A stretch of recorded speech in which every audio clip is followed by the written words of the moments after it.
오늘 이 아침 우리가 함께 묵상할 말씀은 요한복음 15장 18절에서 25절까지 말씀입니다. 이 말씀 함께 읽고 오늘 우리에게 주시는 하나님의 말씀의 은혜를 함께 나누도록 하겠습니다.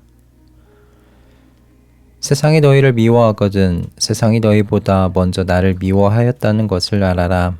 너희가 세상에 속하여 있다면 세상이 너희를 자기 것으로 여겨 사랑할 것이다. 그러나 너희는 세상에 속하지 않았고 오히려 내가 너희를 세상에서 가려 뽑아냈으므로 세상이 너희를 미워하는 것이다.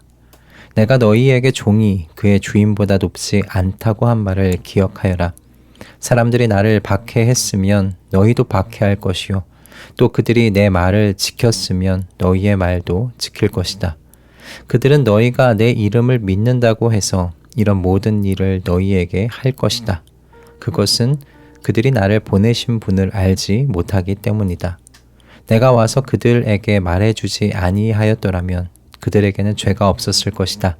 그러나 이제는 그들이 자기 죄를 변명할 길이 없다. 나를 미워하는 사람은 내 아버지까지도 미워한다. 내가 다른 아무도 하지 못한 일을 그들 가운데서 하지 않았더라면 그들에게 죄가 없었을 것이다. 그러나 이제는 그들이 내가 한 일을 보고 나서도 나와 내 아버지를 미워하였다. 그래서 그들의 율법에 그들은 까닭없이 나를 미워하였다고 기록한 말씀이 이루어진 것이다. 아멘.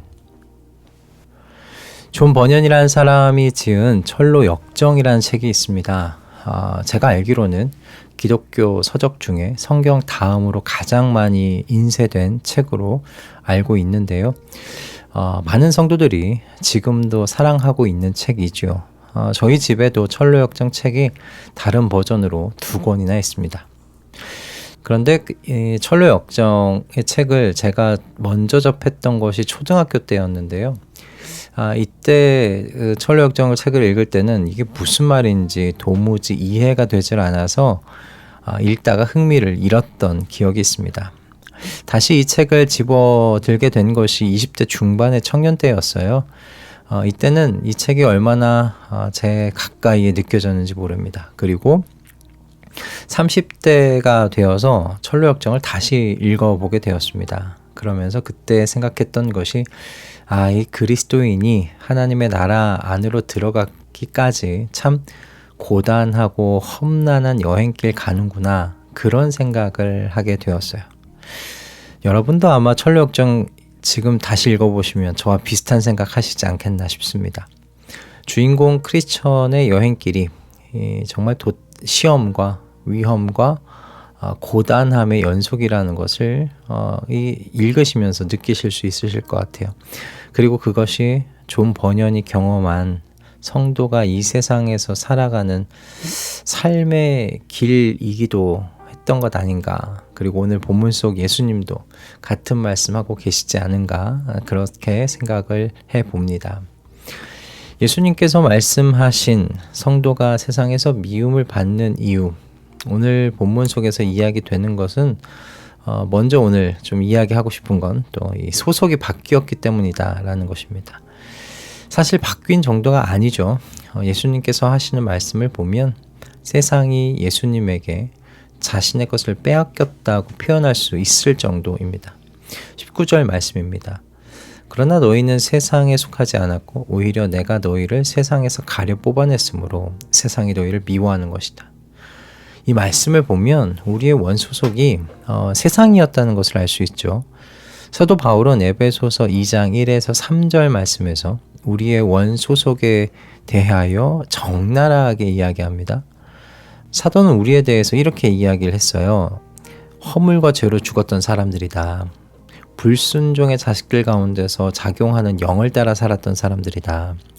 즉 하나님께 불순종을 일삼으며 살았던 사람들이라는 거죠. 그래서 우리는 마음이 시키는 대로 그 정욕대로 살았고 자신이 원하는 대로 살았던, 그래서 날 때부터 진노의 자식들이었다. 이것이 사도가 우리에 대하여 이야기하고 있는 바입니다. 그런데 예수님께서 저와 여러분을 세상에서 가려 뽑아내셨다는 거예요. 원래부터 진노의 자식 편에 속해 있었는데 주님께서 가려서 뽑아내심으로 자기 것 되게 하셨다는 겁니다. 그러니 얼마나 이런 주님이 세상이 미울까요? 그리고 주님 품 안에 있는 성도들 또한 얼마나 밉겠습니까? 요한복음에서 사용된 이 미워하다라는 건요, 이 감정적인 미움을 넘어서서요, 선택적으로 미워한다는 것을 의미합니다. 혐오하고 배척한다는 뉘앙스가 포함되어 있는 미워하다라는 말이에요. 그러니까 세상이 성도를 미워하는 정도는 감정적으로 누그러질 수 있는 미움이 아닌 거예요. 성도만 골라서 지속적으로 혐오하고 배척하는 정도의 미움이라는 겁니다. 여러분, 그래서 성도의 신앙에요, 회색지대가 있을 수가 없는 겁니다. 흑 아니면 백일 수밖에 없어요. 세상과 하나님 사이에서 이 둘 모두에게 사랑받고 인정받으면서 살아갈 수가 없다는 말씀입니다. 성도는 세상에서 배운 것으로 하나님의 자녀로 살아가지 못합니다. 요한복음 15장 우리가 지금 읽어가고 있는 이 말씀을 보면 처음에 나오는 것이 포도나무와 그 가지 비유잖아요.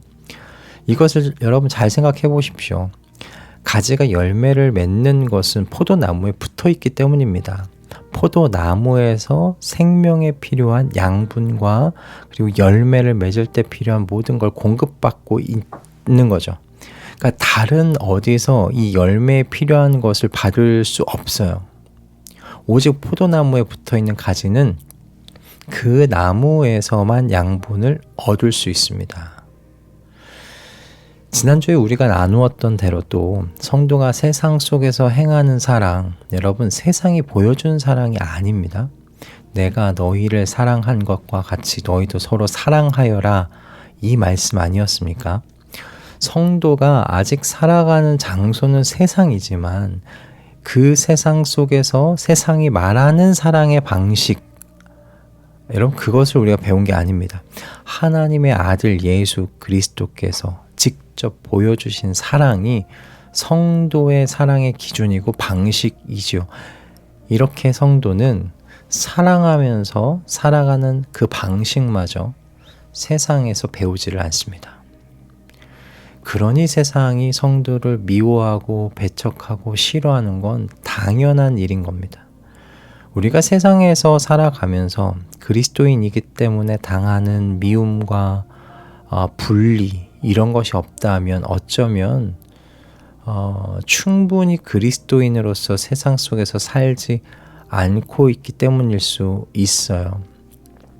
주님께서 가르쳐 주신 대로 직장 안에서 살아갈 때 왜 필요 이상으로 정직하느냐 손가락질 당할 수 있습니다. 직장 내 다른 동료에 대하여 험담이 오고 가는 자리에서 침묵을 지키다가 오히려 뒷말의 소재가 되어버리기도 하지요. 로비를 하지도 않고 상사와 술자리도 하지 않으니까 회사 내에 라인도 없습니다. 승진하고 정년까지 회사에서 지내려면 라인 잘 타서 자신을 이끌어주고 보호해줄 우산 가져야 한다고 하는데 그런 라인이 없습니다. 그런 그리스도인을 세상은 앞뒤가 꽉 막힌 답답한 사람으로 봅니다. 그래서 놀림감이 될 수도 있습니다. 그러나 여러분, 결국 심판을 당하도록 결정되어 있는 곳은 세상이라는 사실을 여러분 반드시 기억하시기 바랍니다. 하나님께 배운 대로 살아가는 그리스도인들에게 세상은 그렇게 살면 망한다고 말합니다. 출세하지도 성공하지도 못한다고 이야기합니다. 그래서 세상에서 많은 사람들이 성공한 방식대로 따라해 보라고 이야기를 하지요. 그럴 때마다 여러분, 그 세상은 하나님의 진노 아래 이미 놓여있는 세상이라는 것을 잊지 마시기를 바랍니다. 존 버년의 철로 역정의 시작은 주인공 크리스찬이 자신이 살고 있는 그 세상에 하나님의 진노의 불이 임하게 되었다는 것을 알면서 시작합니다. 그것을 깨달으면서 시작합니다. 그래서 크리스찬이요, 몇 날 며칠을 끙끙 앓다가 저 멀리 보이는 하나님 나라의 빛을 향하여 여행을 시작해요. 그런데 그 여행을 가기 전에 가족들에게 하나님의 진노의 불이 이 세상에 자신이 살고 있는 그곳에 임한다고, 그러니까 피해야 한다고 말해보지만 어떤 취급당하냐면 정신병자 취급을 받습니다. 여러분, 이것이 그리스도인의 숙명입니다. 이 숙명을 피하려 하지 않는 저와 우리 가족분들 다 되었으면 합니다. 오히려 하나님의 도성의 빛을 향하여 하나님에게서 배운 대로 행하면서 그리스도인의 족적을 세상에 남기면서 사는 우리 모두가 되어지기를 이 아침 기도합니다. 결국 하나님의 심판과 진노 아래 있게 될 세상에 나의 족적을 남기려고 세상의 방식으로 열심을 내며 사는 우리 가족들 되지 않기를 소원합니다. 그리스도인으로서 살아낸 족적을 남겨서 훗날 우리의 하나님께 나의 착하고 충성된 종이라는 그 말씀 듣는 우리 모든 가족분들 다 되시기를 이 아침 주님의 이름으로 축복합니다. 할렐루야. 기도하겠습니다. 주님, 저희는 세상 속에서 살아가지만 세상에 속하지 않은 사람들입니다. 하나님에 의하여 세상에서 가려져 뽑힌 사람들이기 때문입니다. 이 사실을 우리가 살아가는 이 세상 안에서 잊지 않고 또 이 한 날 살아가도록 도와주시옵소서. 늘 깨어서 그리스도인으로서 세상에 족적을 남기는 우리 되게 하여 주시옵고 마지막 날에 우리의 하나님 앞에서 내 착하고 충성된 종이라는 그 한마디의 말씀을 듣기 위하여 다름박질하며 살아가는 우리 모든 가족들 다 되도록 인도하여 주시옵소서. 예수 그리스도의 이름으로 기도드립니다. 아멘.